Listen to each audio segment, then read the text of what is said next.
Hi, Zack Yusof here. You're watching 7 Days, bringing you some of the top stories from the last week. At the top of the show, Democratic presidential nominee Hillary Clinton said on Thursday that Americans faced challenges at home and abroad that demand steady leadership and the collective spirit, and attacked Republican Donald Trump for sowing fear and divisiveness. In the biggest speech of her more than 25-year-old career in the public eye, Clinton accepted the Democratic presidential nomination for the upcoming November 8 election with a promise to make the United States a country that worked for everyone. Clinton also presented a sharply more upbeat view of the country than the dark vision Trump offered up last week at the Republican convention and criticized his business practices. Clinton, who is vying to be the first woman elected U.S. president, called her nomination a milestone and said she was happy for grandmothers and little girls and everyone in between. Tell you what, it's going to be a hell of a presidential showdown come the 8th of November, so come on, Team Hillary. Moving along, incessant rains in Nepal have caused flash floods and landslides in various parts of the country, killing at least 58 people, according to a Home Ministry official.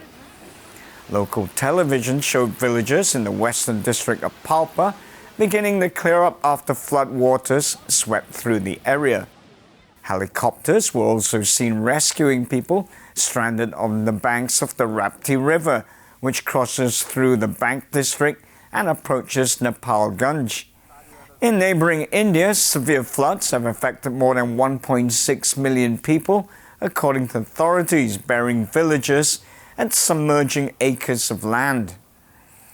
Staying in Asia, China has discovered the world's largest hole, state broadcaster CCTV announced on Wednesday, saying a 300-meter cavern in a disputed area of the South China Sea is deeper than Dean's Blue Hole in the Bahamas, the official world's deepest saltwater blue hole.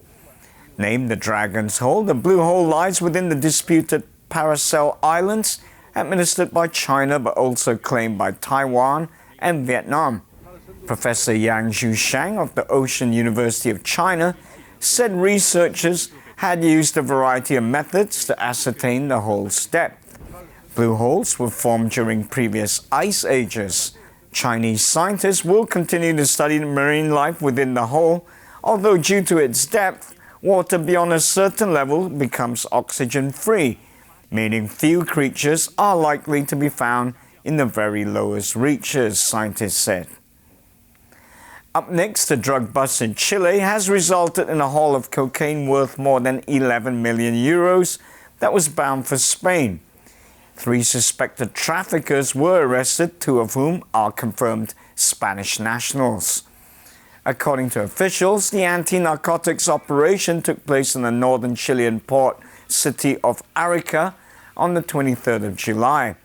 The drug gang were reportedly part of an international group of traffickers moving drugs from Colombia across South America to a final destination in Europe. The 3 men arrested are all foreign nationals, 1 Colombian and 2 Spaniards, and were detained for possession of more than 632 pounds of cocaine with an estimated street value of over 11 million euros. That's quite a haul.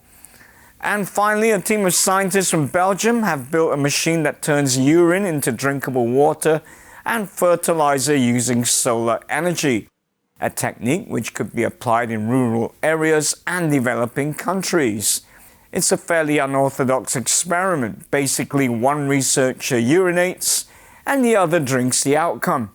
And although there are other ways to treat wastewater, this machine doesn't require electricity, so can be used off the grid. Basically, the urine is collected in a big tank, heated in a solar-powered boiler, and passed through a membrane. Beyond converting urine into the nation's favorite drink, which is beer, the machine could serve a purpose beyond Belgium's borders. The University of Ghent team says they plan to take it to rural communities in the developing world where water and fertilizer are in short supply. So urine into drinking water? Tell you what, I'll drink to that. Until next time, have a good week.